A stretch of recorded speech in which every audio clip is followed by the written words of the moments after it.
기쁨의 교회에서 마련된 제1회 헤세드 아시아포 재팬이 은혜 가운데 마무리됐습니다. 특별히 셋째 날 집회에 참여한 오야마 레이지 목사의 과거사 참여의 시간은 한일 목회자의 화합과 용서의 장이 됐습니다. 대한예수교 장로회 통합총회 교세 통계가 발표됐습니다. 지난해 7만여 명이 감소된 것으로 나타나 영적 쇄신의 교단 정책이 요청되고 있습니다.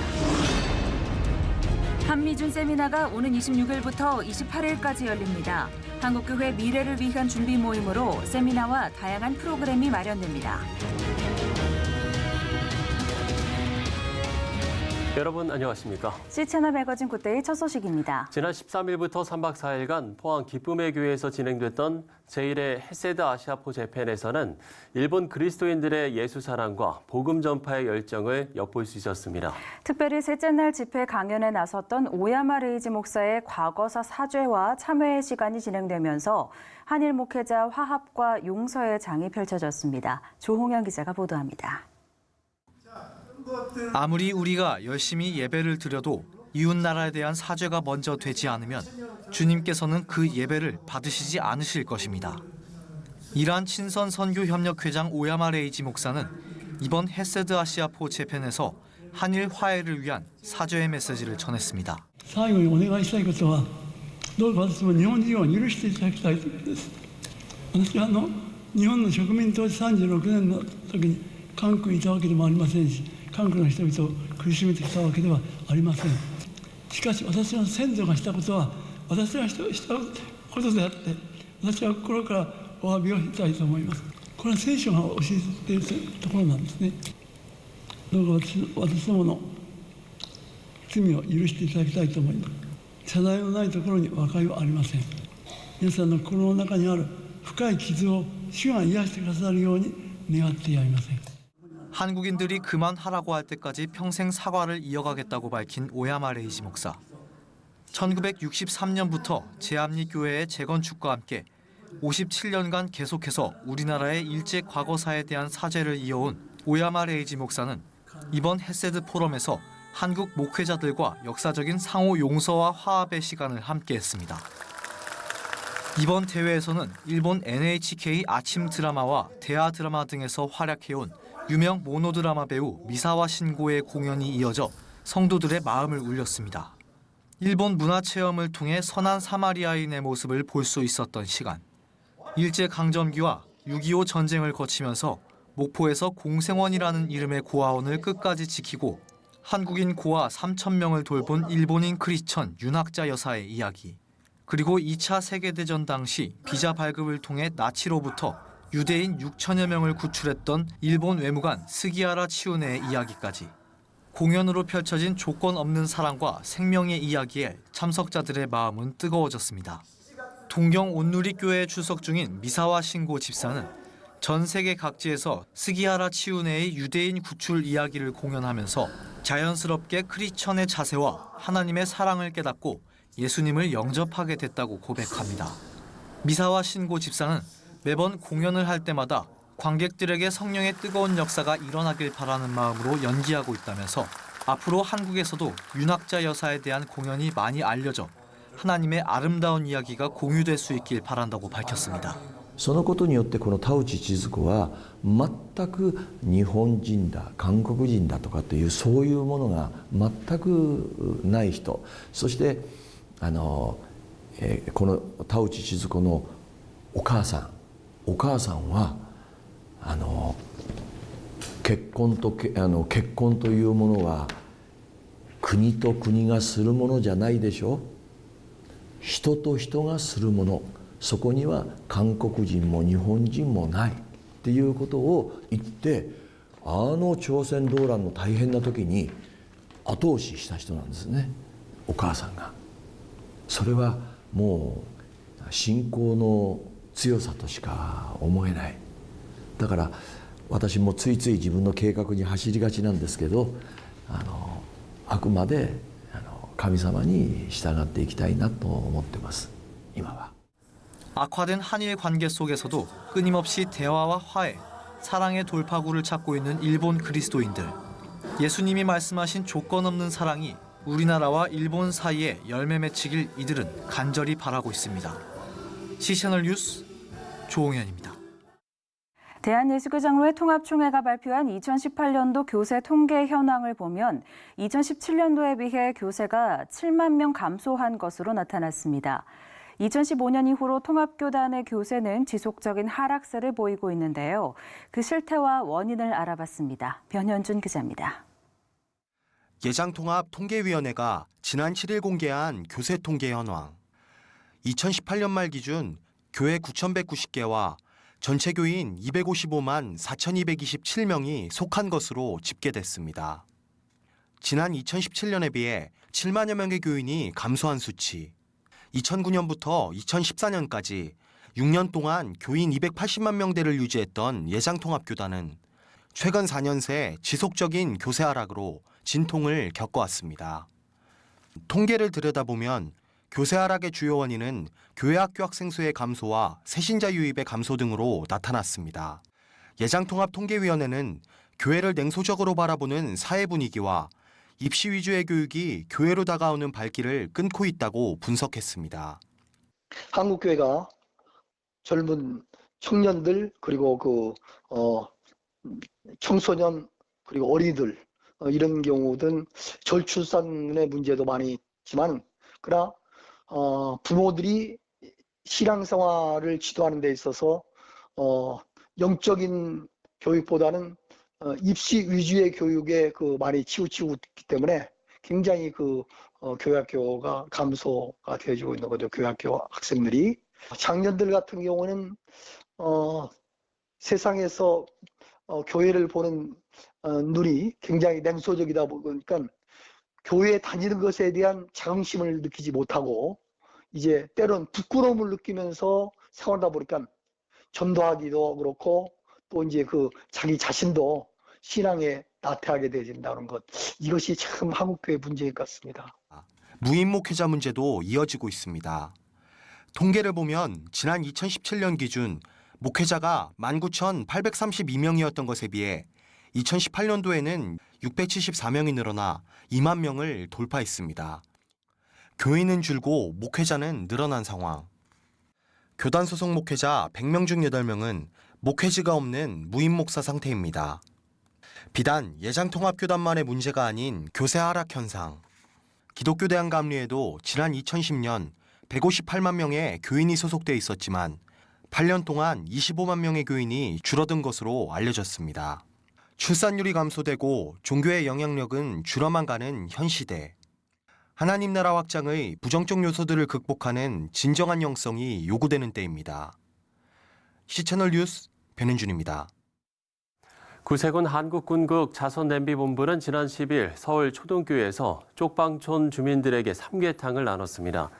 세상 약자들을 위한 나눔 봉사를 주제로 진행된 행사에는 돈이동 쪽방촌 주민 400명과 남대문 쪽방촌 지역 주민 400여 명이 참석했습니다. 구세군 측은 연일 폭염으로 고통받는 주민들이 마음의 쉼을 얻고 돌아가길 바란다고 말했습니다.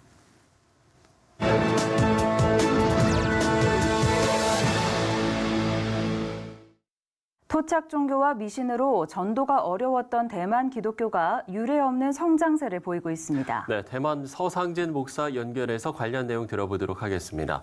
자, 목사님, 대만 교회 부흥이 통계상으로도 나타나고 있는 건가요? 네, 그렇죠. 대만은 기독교 역사가 154년 아주 긴 역사를 가지고 있습니다.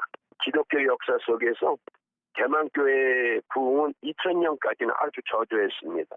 교회 성도 수가 1989년에는 44만, 2000년에는 74만. 그래서 1년에 한 명 전도하기가 어렵다고 하던 우상의 나라, 영적인 불모지였죠. 기독교인이 한 2~3%에 불과했습니다. 그런데 이런 나라가 서서히 영적인 기류가 바뀌면서 2000년부터 부흥하기 시작했습니다. 2009년에는 111만 7천 명, 2017년에는 154만 7천 명으로 성장해서 대만 대도시 기독교인은 타이페이는 12%에서 14%로 증가하게 되었고요. 타이종은 8%에서 10%, 가오슝은 10%에서 12%까지 올라가는 그런 성장을 보이고 있습니다. 예전에 대만 교회는 이런 우스운 얘기가 있습니다. 주일에 참석한 성도를 보면 그 교회가 몇 년 됐는지 안다고 말입니다.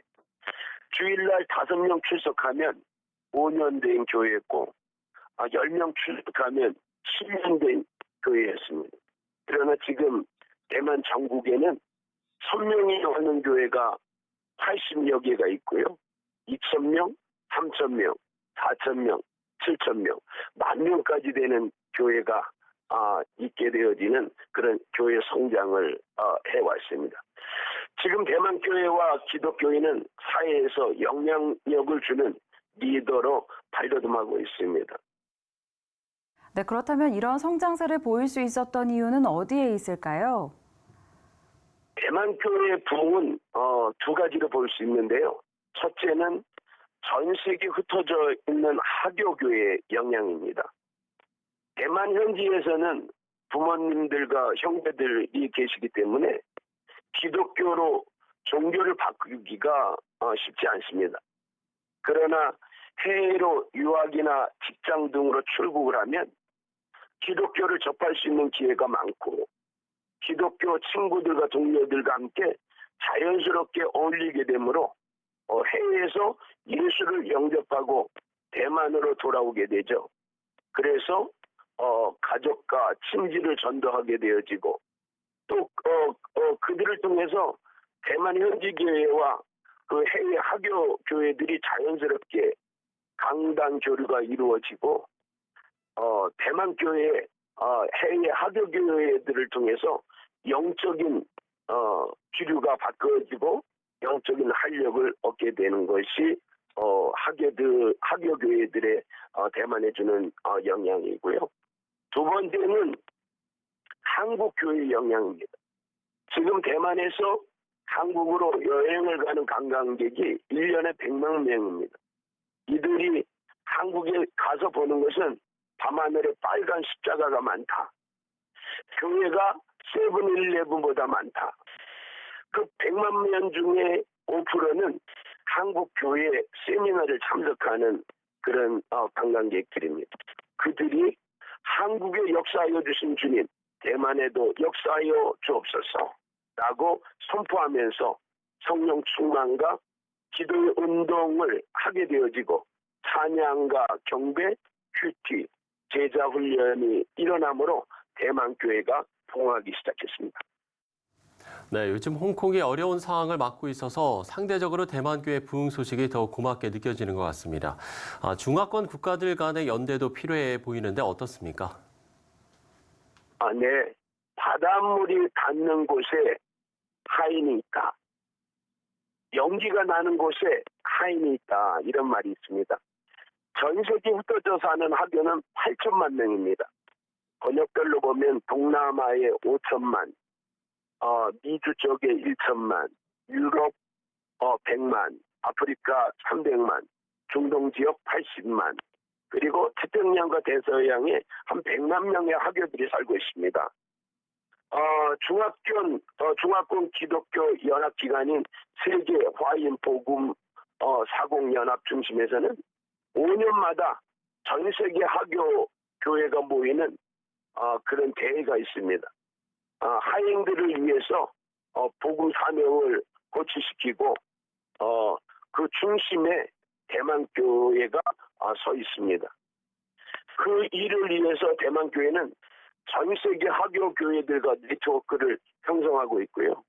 대만 교회 안에서도 네트워크를 형성해서 함께 중보하고 기도하고 있습니다. 특별히 지금 대만은 홍콩 사태를 바라보면서 다음은 대만 차례가 아닌가라는 생각을 하면서 많은 사람들이 두려움에 빠져 있습니다. 이런 일들을 통해서 기독교인들의 영향력과 하교교회 기도연합이 이루어지고 대만의 2,500만 명과 전 세계에 흩어진 그 8천만 명이 연합해서 이제 향후 중국 선교와 티베트 선교와 백투 예루살렘이 이루어질 것을 기대해 봅니다. 대만은 대만을 믿고 중화를 넘어 세계로 이런 표를 가지고 전진해 나가고 있습니다. 네, 대만 기독교 부흥으로 홍콩과 대만, 중국을 비롯한 중화권 선교가 새로운 동력을 얻을 수 있길 기도하겠습니다. 네, 대만에서 서상진 목사 이야기 나눠봤습니다. 자, 부흥의 소식은 장소와 시간, 인종을 불문하고 가슴 벅찬 이야기인데요.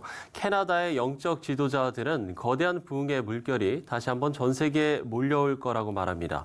그리고 이건 사람을 기쁘게 하는 일들을 멈추고 사랑 안에서 진리를 말할 때 가능하다고 이야기합니다. 캐나다에서 전해온 소식입니다. If a massive harvest is on the way, how can believers get ready to do their part? Some of the most well-known charismatic leaders were just answering such questions at the location where the revival known as the Toronto Blessing started in 1994. Questions such as, what should Christians expect?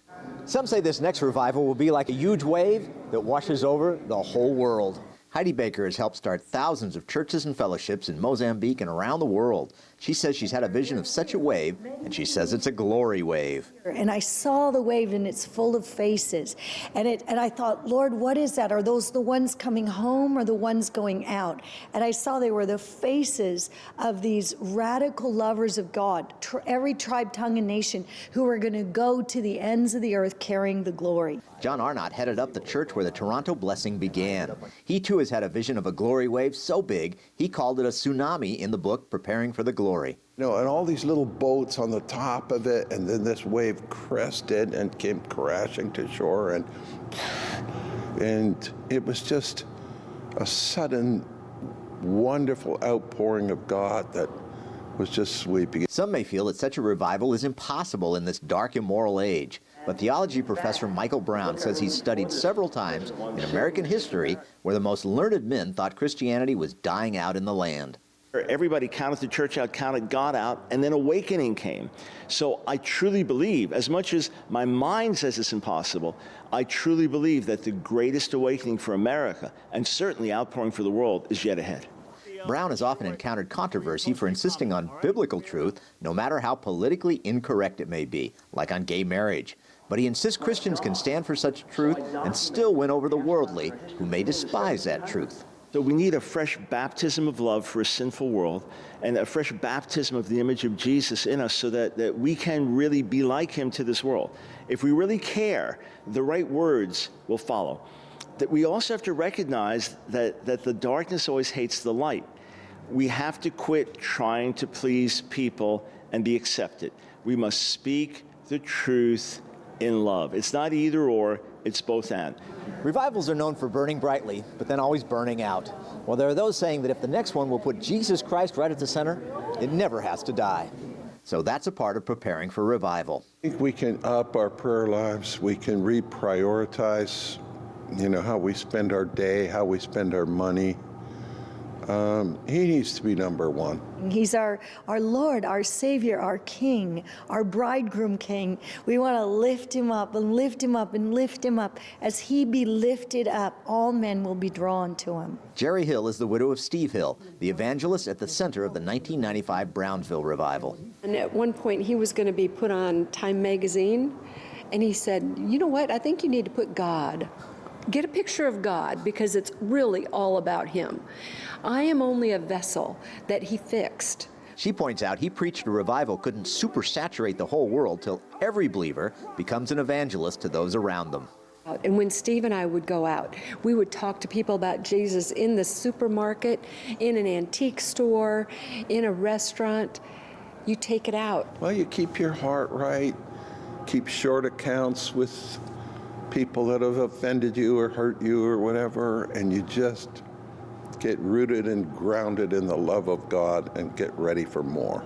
Have little gatherings at your company. Have little gatherings at your school. Just come together and love Jesus, and then shine. Don't be afraid to share your testimony. Paul Strand, CBN News, reporting from the Light the Fire Again conference in Toronto.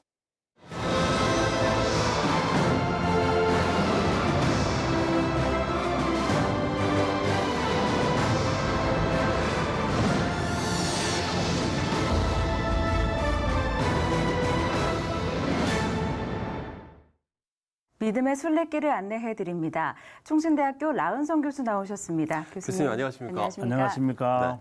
자, 저희가 지난 시간에 네덜란드 개혁교회에 대한 이야기를 해주셨는데 네. 오늘은 이제 프랑스로 간다고요? 프랑스로 갑시다. 네. 그 네덜란드 밑에가 벨기에, 그렇죠. 그리고 그 밑에가 이제 프랑스가 네. 있는데 프랑스 우리가 생각을 하면 보통 사람들은 이제 깔뱅, 칼빈이라는 분들만 생각하는데 실제로 프랑스에는 그분이 등장하기 전에 네. 그 위그노라고 하는 분들, 위그노요? 네, 그분들이 많은 그 죽음을, 희생을 그리고 순교를 당했습니다. 그러니까 파리에 가보면 그분들이 이제 그 1572년이라든가 그 전부터 그 수천 명이 그 살해를 당하는 그런 장소, 네. 그리고 골목, 그리고 건물, 특히 그 상제르망이라고 하는 그 교회의 그 지하실과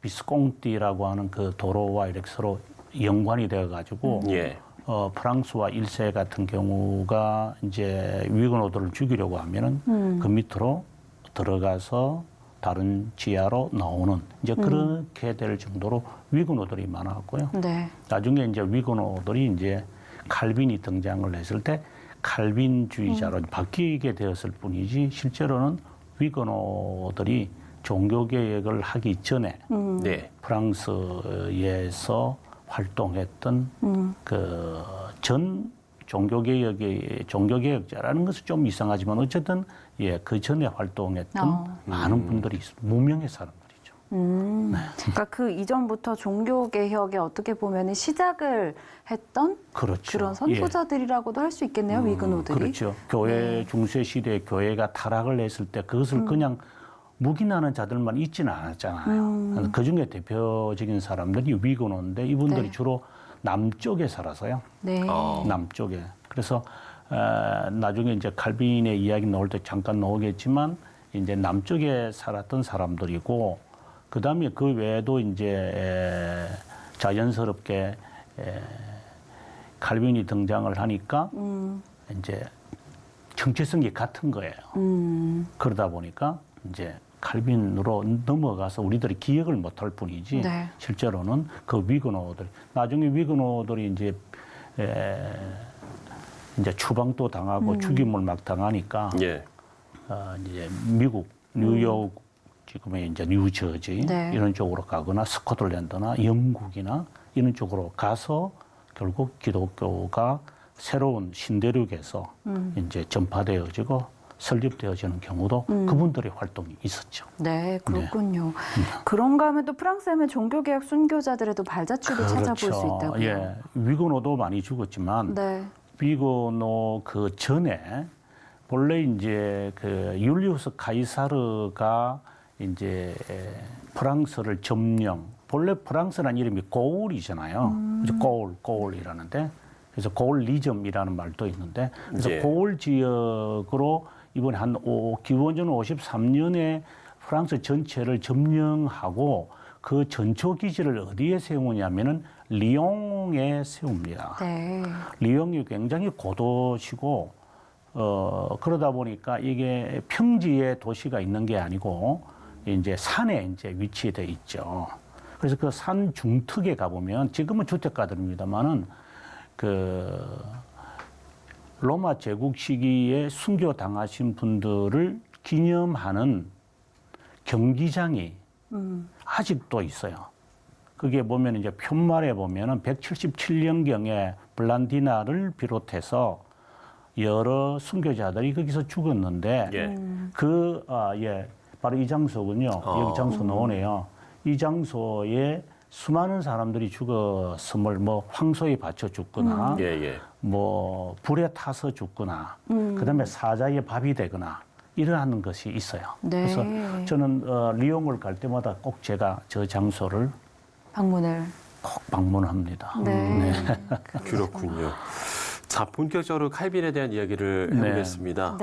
앞서서 이야기해 주신 그런 역사를 이제 거쳐 나온 인물이 이제 칼빈인 거죠. 칼빈이죠. 네, 칼빈은 저 파리에서 한 동북쪽으로 올라가면은 벨기에하고는 좀 가까운 것 같은데 예, 느와용이라는 어떤 사람은 느와용 뭐 이 발음을 제가 프렌치를 잘 못하니까 어쨌든 느와용이라고 합시다. 예, 느와용이 있는데 그 느와용에서 이분이 1509년에 태어나죠. 예. 뭐 태어난 일자는 거리 중요한 건 아닌 것 같아요. 근데 그 태어난 장소에 가보면 큰 그 예배당이 하나 있는데 예. 그 예배당에 지난주에 언급을 했던 샤르마뉴가 왕이 될 때 즉위했던 장소예요. 이제 그리고 그의 아버지는 지금 같으면은 법무사, 공정인이라고 그러는데 회계사, 뭐 이런 세무사 이런 이제 일을 하는 그러니까 귀족들도 많이 알고 성직자들도 많이 알았겠죠. 네. 이제 그러다 보니까 이 아버지는 자기 아들을 귀족과 함께 이제 공부시키도록 이렇게 좀 일을 좀 꾸몄던 것 같아요. 네네. 요즘 같이 이야기하면은 뭐 문제가 있다 이렇게 되겠죠. 아버지 덕에 이제 이래서. 그러나 굉장히 똑똑했고 그런 가치가 있을 정도로 똑똑했던 어린 시절. 그래 어릴 때 우리 까까중이라 이러는데 어릴 때 이분은 어린 그 신부로 들어갔어요. 어린 신부로 있다가 나중에 이제 1534년에 개종을 하지만 어쨌든 그 어린 시절에 그 살았던 느와용이라는 조그마한 도시에 가본 그분의 출생집이 있는데 글쎄요, 저는 실제 집이라고 생각을 하지는 않고 전쟁터에서 많이 없어졌는데 네. 아마 그걸 이제 복원하고 이래서 이제 그런 거. 그러나 하여튼 그 분위기가 중요하고 그리고 교회당은 지금 1000년이 지나도 여전하니까 네. 그 분위기를 우리가 잃는 것은 중요하다고 생각합니다. 네. 그럼 프랑스 출신이면 저희가 깔뱅이라고 부르면 제일 좋을까요? 예, 깔뱅하죠. 예, 제가 네. 미국에서 공부하다 보니까 이제 계속 칼빈. 여성은 깔뱅, 네. 꺼뱅 이렇게도 하기도 하고 그래요. 그렇군요. 네. 그 사실 이 깔뱅하면은 스위스 종교개혁 이야기를 또 빼놓지 않을 수가 없습니다. 이 부분에 대해서도 좀 얘기를 해주시죠. 할 이야기가 너무 많은데요. 이분이 이제 거기 깔뱅이 이제 느와용에서 파리로 이제 중학교, 고등학교, 대학교까지 공부해요. 네. 지금의 소르본 대학교의 전신. 네. 그 이제 마르슈하고 그다음에 몽테규에서 공부를 하는데 요번에 그 제가 몽테규 그 학교가 있는 그분이 그 했던 기숙사를 요번에 가서 사진을 찍은 적이 있어요. 너무 좀 감동적이죠. 그 기숙사가 있다라고 하는 게 그걸 믿을 수 있는가 하는 생각이지만 어쨌든 그 몽테규에서 졸업을 하고 오르레앙으로 갑니다. 오르레앙이 본래 위그노들이 많이 앞서 말씀드렸던 위그노들이 있었던 장소고 법학의 전문이었습니다. 그리고 그 교수 한 분이 부르주로 이제 이사를 가니까 이제 남쪽으로 또 부르주로 가서 이제 법학 박사 학위를 받게 되어지죠. 그래 법학 박사 학위를 받고 난 다음에 계속 지금은 이제 프랑스에 그대로 살고 있는 겁니다. 이제 그러다가 아버님이 돌아가세요. 아버님이 돌아가니까 고향으로 돌아갈 수밖에요. 고향으로 갔다가 이제 파리의 지금의 왕립대학교 로얄 이제 그 대학교 시작이 1531년에 하는데 거기에 그 학교에 입학을 해요. 그러다가 이제 자기 친구 한 분이 이제 소르본 대학교의 의과대학의 총장, 그러니까 학장이겠죠.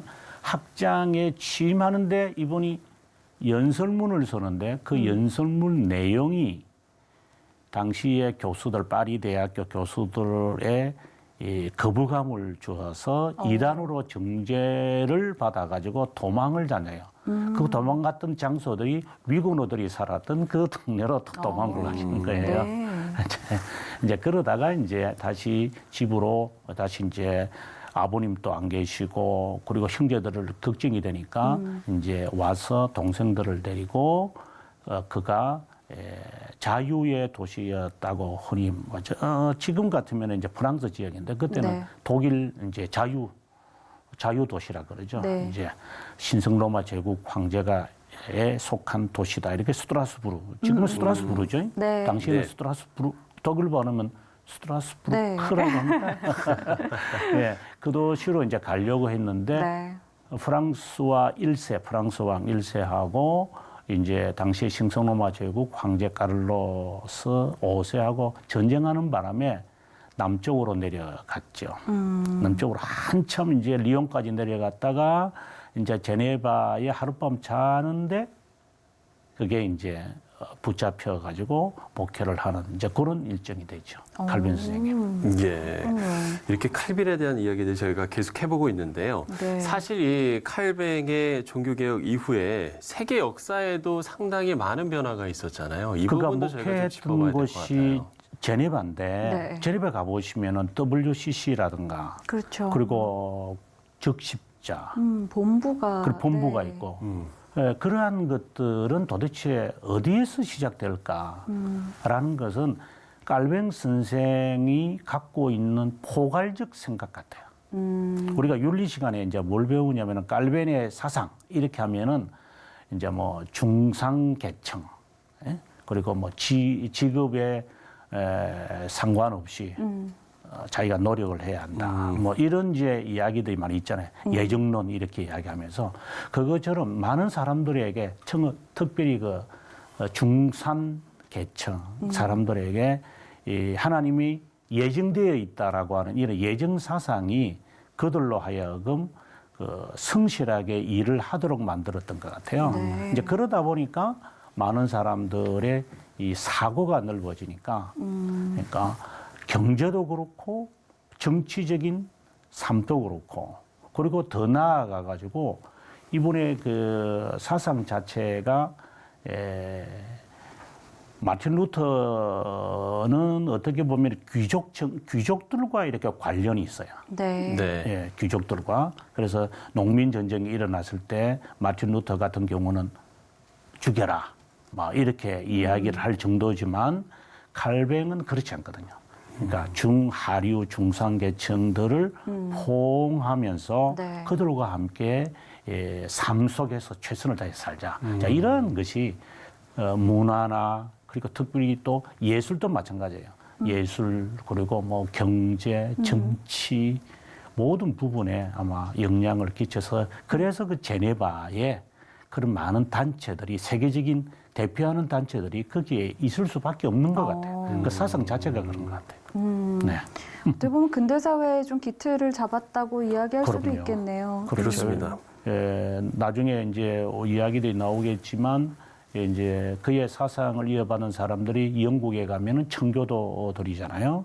이들이 미국으로 가서 그리고 새로운 신대유의 기독교 정신을 바탕으로 해가지고 국가를 세우는 그런 엄청난 일이었죠. 하여튼 그런 일들이 근대 지금 말씀하신 것처럼 근대를 세우는데 큰 공헌하신 분이다 이렇게 봅니다. 네, 오늘은 칼뱅의 흔적을 따라서 좀 프랑스를 네. 둘러봤는데 오늘의 순례길 좀 어떻게 정리할 수 있을까요? 겉으로 드러난 칼뱅이라고 하는 사람보다도 그분이 등장하기 전에 그 나라에 어릴 때에 아까 우리가 순교를 이야기했는데 그러한 정신이 있었다는 것을 생각했으면 좋겠다. 예.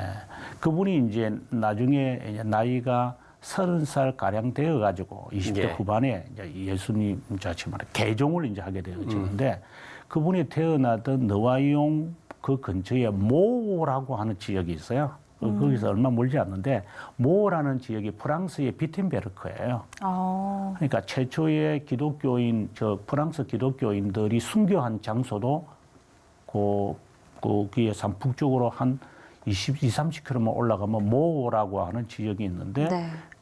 그런 것을 보면 이런 칼뱅이라고 하는 위대한 사람이 등장하기 전에 프랑스의 환경과 문화에서 그분이 받은 영향이 있었다. 우리 그걸 생각하면서 지금이 아무리 어려우더라도 아마 많이 힘든 세상인데 아마 이러한 세상 속에서도 통찰력을 갖고 아마 미래를 준비하는 사람들이 있어서 우리가 아무리 힘든 것이라도 아마 쉽게 대책할 수 있다고 저는 봐요. 네. 저는 염세적이지 않고 조금 낙관적이에요. 네, 알겠습니다. 자, 오늘은 프랑스의 종교개혁 역사를 저희가 나눠봤습니다. 네. 총신대학교 라은성 교수와 함께했습니다. 교수님 오늘 말씀 고맙습니다. 감사합니다. 감사합니다.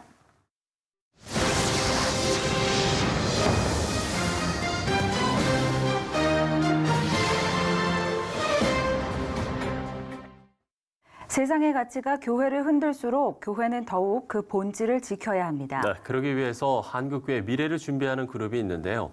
오는 26일부터 28일까지 한미준 20일 세미나가 열립니다. 한미준 20일 대표이신 거룩한 빛 광성교회 정성진 목사 스튜디오에 모셨습니다. 목사님 안녕하십니까? 예, 안녕하십니까? 네, 목사님 반갑습니다. 자, 한미준 한국교회 미래를 준비하는 모임이라는 뜻이겠죠? 먼저 소개를 좀 부탁드리겠습니다. 예, 한미준은 1990년대, 2000년대 초까지 한국을 대표하는 한국교회 세미나였습니다. 네. 그러던 것이 사정이 있어서 한 10년 끊어져 있던 것을 제가 4년 전에 한미준 21세기 한미준 그렇게 이름을 바꾸고 다시 시작한 그러한 세미나입니다. 네. 그러면 처음엔 어떻게 이제 창립을 하게 되셨을까요? 예, 지금 목회 환경, 한국교회 환경이 아주 크게 변화하고 있는데 네. 여기 새롭게 부흥 시대에 신학교를 입학해서 졸업한 전도사 목사님들이 지금 어디로 갈까 방향을 찾지 못하고 상당히 당황하고 있는 모습들을 보면서 이들에게 새로운 패러다임을 제시하고 개척이나 새로운 목회 환경에 적응할 수 있도록 좀 새로운 세미나를 해야 되겠다. 그런 생각을 하게 된 것입니다. 네.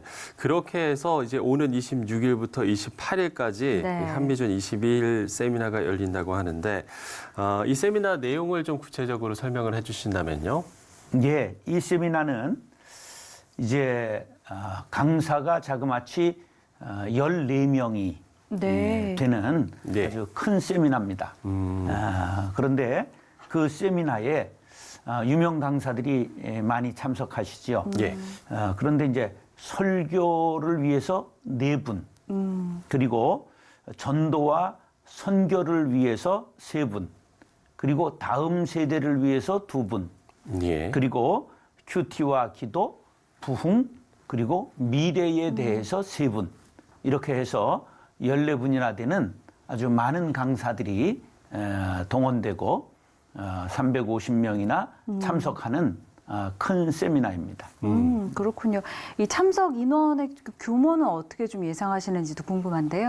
지금 350명 준비하고 있는데 현재 270명 등록됐으니까 거의 차리라고 그렇게 생각합니다. 그렇군요. 뭐 해마다 이렇게 좀 많은 분들이 참석을 하시나요? 어떤가요? 네, 지금 평균 350명 정도 참석한 평균적으로. 네. 그리고 3일 동안 하니까 대형 세미나에 해당됩니다. 그렇군요. 이번 세미나의 주제도 좀 소개를 해주시면 좋을 것 같습니다. 이번 주제는 한국교회 부흥을 넘어 미래로 세계로, 부제로는 미래를 창조하는 탁월한 교회 핵심 전략, 그렇게 잡았습니다. 그렇게 그렇군요. 주제를 택한 이유도 있으실까요? 지금 이제 부흥 시대는 저물어 간다고 하지만 어느 시대든 부흥이 지역적으로나 또 없었던 적은 없습니다. 그래 탁월한 사람은 언제나 등장하게 되어 있는 거죠. 그러나 이제 지금 전반적인 부흥은 조금 어려운 시대가 됐다. 모두게 공통으로 생각하고 있기 때문에 이것을 이제 어떻게 새로운 패러다임 전환을 해야 되느냐. 그것은 결국은 미래 사회를 향해서 나아가는 교회 그리고 글로벌 시대를 맞이해서 세계화 전략을 갖는 그러한 선교 패러다임을 새롭게 할 수 있는 그런 것을 전달하는 그런 세미나를 중심으로 하고 있습니다. 네, 아무래도 이번 세미나에서도 이 부분도 논의하실 것 같긴 한데 이 한미준의 이름이 이제 한국교회 미래를 준비하는 모임이잖아요. 그만큼 저희가 이 시대의 한국교회 미래를 위해서 좀 어떤 것들을 준비해야 한다고 보세요? 지금 한국교회 미래를 위해서 준비해야 될 과제가 많이 있는데 그 중에 이제 요새 많이 부각되는 것은 다음 세대.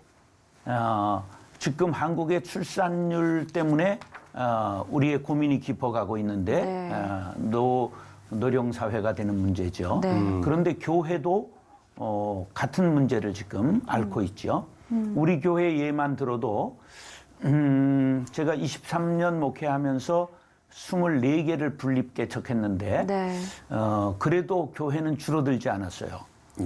그래서 지금 계속 분립하는 가운데서도 어른은 한 8,000명 출석하고 있는데 주일날 아이들은 최고 많이 출석했을 때 3,500명 출석했었는데 어른은 계속 분립하면서도 증가했는데 아이들은 지금 2,500명 출석합니다.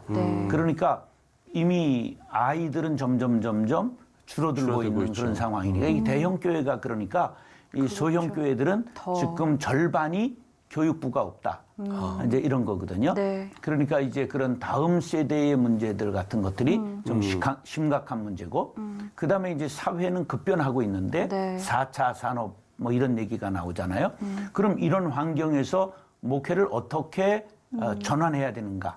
이것을 이 신학교에서는 이게 준비된 바가 없어요. 왜냐하면 지금 성경이나 역사나 이런 조직신학이나 이런 건 잘 가르쳐 왔는데 그것은 이제 미래에 어떻게 적용해야 되느냐 하는 문제에 있어서는 지금 이제 각자가 떠안고 가야 될 이런 시점이 됐거든요. 이것에 대한 해안이 있는 강사들을 통해서 좀 그들에게 미래 목회를 새롭게 꿈꿀 수 있는, 계획할 수 있는 그런 내용을 전달해야 되겠다 하는 것이 세미나의 그 주된 관심사입니다. 비슷한 질문이 좀 될 수도 있을 것 같기도 한데요. 이제 4차 산업을 얘기를 해주셨습니다만 우리가 어쨌든 이제 목사님들이 이 시대를 어떻게 진단하는지 그 시대를 읽는 능력도 상당히 중요하지 않겠습니까? 그러면 이 4차 산업에 대한 대비 이런 부분들이 상당히 좀 중요하다라고 보시는 건가요? 지금의 시대를 어떻게 좀 진단하실까요? 고든 맥도날드라고 하는 유명한 목사님이 그의 책에서 뭐라고 말했느냐 하면 교회 내부의 변화 속도가 세상의 변화 속도와 아주 현격하게 차이가 나면 가령 세상의 대기업은 시속 100km로 변화하는데 교회는 보통 15km 간다고 얘기를 하거든요. 이게 이제 누구 말이냐 하면 엘빈 토플러 말이에요. 그러니까 이 세 집단이 있는데 그게 교회와 학교와 공무원 사회거든요. 그러니까 지금 매일 공직개혁 얘기 나오죠. 그다음에 학교 교육개혁 얘기 나오죠. 근데 종교개혁은 얘기가 못 나오는 게 이것은 종교 탄압이라고 할까 봐 얘기가 못 나오기 때문에 자체에서 해야 될 일이거든요. 그러니까 이것에 변화가 이렇게 큰 차이가 나면 죽음의 고통을 맛보게 된다. 그렇게 말했어요. 지금 우리 교회가 어려워지는 일이 왜 그러냐. 이게 변화의 속도를 따라잡지 못하기 때문에 자체 개혁이 종교개혁 500주년을 넘기면서 자체 갱신이 이루어지지 않고 있다는 거죠. 그렇기 때문에 이 복음의 본질 성경의 정신은 그대로 간직하더라도 우리가 바꿔야 될 외피들. 지금 수박은 파란 수박도 있지만 노란 수박도 있죠. 씨 있는 수박도 있지만 씨 없는 수박도 있죠. 심지어는 수박은 둥글다? 아닙니다. 메주 덩어리처럼 네모나게 플라스틱 상자에 어렸을 때부터 가두어서 네모나게 찍어내는 수박이 나오고 있다는 사실을 알아야 됩니다. 그러니까 외적 변화를 과감하게 시도해야 된다고 하는 얘기죠. 이런 것들에 대비하지 못하면 죽음을 맛보게 된다. 그 말을 우리가 좀 명심할 필요가 있는 거죠. 네. 그러면 이런 현 시대의 어떤 문제점들에 대비하기 위해서라도 이번 세미나가 좀 도움이 되지 않을까라는 그런 생각이 드는데 아무래도 한국교회 미래를 위해서는 지도자의 중요성을 이야기하지 않을 수가 없을 것 같습니다. 지도자들을 좀 잘 세우기 위한 노력도 필요해 보이는데요. 결국은 이제 목회자들 한 분 한 분이 작은 공동체의 다 지도자들이죠. 그들이 각성하고 깨어남으로 한국 사회의 한국교회의 영적인 지형을 바꾸는 건데 그러기 위해서는 이 세상에 지금 제일 극심한 사상적 대립과 분열 이런 것을 통합할 수 있는 목회자들이 돼야 되는데 목회자들까지도 강대상에서 이게 분열과 대립을 일으킬 수 있는 이야기들을 자꾸만 한단 말이죠. 우리는 성경적 가치관을 자꾸만 전해야지 네. 세상에 그 물들은 것을 가지고 복음을 변질시키는 강단이 되면 안 된다. 이제 그런 생각들. 그다음에 지금 우리 사회가 과거사에 전부 발목을 잡혀서 미래로 나가야 되는 걸 가지 못하고 회오리 치고 있단 말이죠. 소용돌이 치고 있는 그것을 벗어나기 위해서 더욱더 본질에 창념하는 문제. 이제 그다음에 이제 미래 사회를 건설하는데 비전이 부재하거든요. 이제 그것에 대한 대안 제시 이런 것들을 할 수 있는 지도자 그 양성을 하는데 이 세미나에 주안점이 있다. 그렇게 말씀드릴 수가 있겠습니다. 예. 자, 다음 주 26일부터 28일까지 네. 한미준 20일 세미나가 있습니다. 모쪼록 다음 주에 진행될 세미나도 잘 진행되길 바라고요. 또 이 시간을 통해서 많은 분들이 영적 통찰력과 말씀의 회복이 있기를 저희도 기도하도록 하겠습니다. 네. 한미준 20일 대표 정성진 목사와 이야기 나눠봤습니다. 목사님 오늘 말씀 고맙습니다. 네, 감사합니다. 감사합니다. 포항 기쁨의 교회에서 마련된 제1회 헤세드 아시아포 재팬이 은혜 가운데 마무리됐습니다. 오야마 레이즈 목사의 과거사 참회의 시간은 한일 목회자의 화합과 용서의 장이 됐습니다. 이장통합총회 교세 통계 자료에 따르면 지난해 7만여 명이 교회를 떠난 것으로 조사됐습니다. 구세군 한국군국자선냄비본부는 지난 12일 서울 초동교회에서 쪽방촌 주민들에게 삼계탕을 나눴습니다. 한미준 세미나가 오는 26일부터 28일까지 열립니다.